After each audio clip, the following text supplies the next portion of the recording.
বিসমিল্লাহির রহমানির রহিম ইন্নাল হামদুলিল্লাহি ওয়াসসালাতু ওয়াসসালামু আলা রাসূলিল্লাহি ওয়া আলা আলিহি ওয়া সাহবিহি ওয়া সাল্লামা তাসলিমান কাসিরান মাজিদান ইলা ইয়াউমিদ্দিন আম্মা বাদ।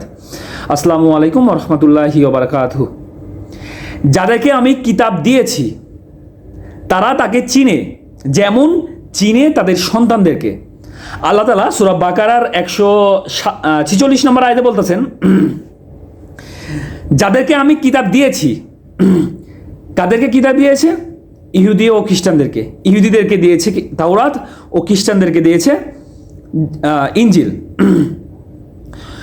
তারা তাকে চিনে, ইহুদি ও খ্রিস্টান তারা তাকে চিনে। তাকে বলতে কাকে চিনে? রাসূল সাল্লাল্লাহু আলাইহি সাল্লামকে। কীভাবে চিনে?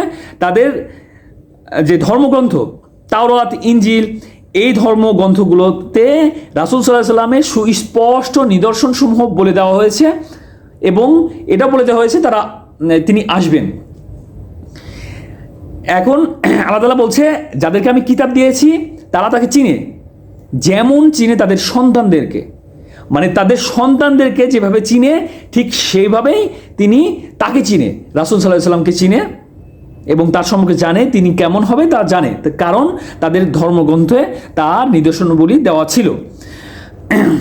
আর নিশ্চয়ই তাদের মধ্য থেকে একটি দল সত্যকে অবশ্যই গোপন করে।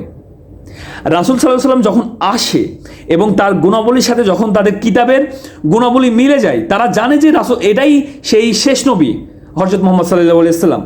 এটা জানা সত্ত্বেও তাদের মধ্য থেকে একটি দল সেই সত্যকে গোপন করে। সবাই না, তাদের মধ্য থেকে একটি দল। কিন্তু তাদের মধ্যে থেকে কিছু লোক এরকম আছে যারা রাসূল সাল্লাল্লাহু আলাইহি সাল্লামকে চিনতে পেরে ধর্ম কনভার্ট করে ইসলামের মধ্যে চলে আসছে। ধর্ম কনভার্ট না, ইসলামের মধ্যে চলে আসছে। যখন যে নবী আল্লাহ পাঠাবেন সেই নবীর অনুসরণ করতে হবে আপনাকে অবশ্যই। আর রাসূল সাল্লাল্লাহু আলাইহি সাল্লাম বলছে, যদি মুসা আলাইহিস সালামও, আচ্ছা এটা যেহেতু আমি এই হাদিসটা দেখিনি সেহেতু এই হাদিসটা আমি না বলি, আমি যখন দেখবো তখন জানাবো।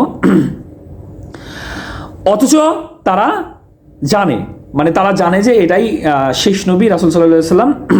এটা জানার পরেও সেই সত্যকে গোপন করে তারা শুধু বংশগত কারণে, হিংসা ও বিদ্বেষের কারণে, যে আমাদের বংশ থেকেই শেষ নবী আসবে, এই ধরনের হিংসা, এই অহংকার, এই বিদ্বেষের কারণেই তারা রাসূল সাল্লাল্লাহু আলাইহি সাল্লামকে গ্রহণ করেনি আর সত্য প্রচার থেকে তারা বিরত ছিল। আচ্ছা, আল্লাহ তাআলা সূরা বাকারার 147 নম্বর আয়াতে বলেছেন, সত্য তোমার রবের পক্ষ থেকে। অবশ্যই সত্য রবের পক্ষ থেকে। সত্য কার পক্ষ থেকে?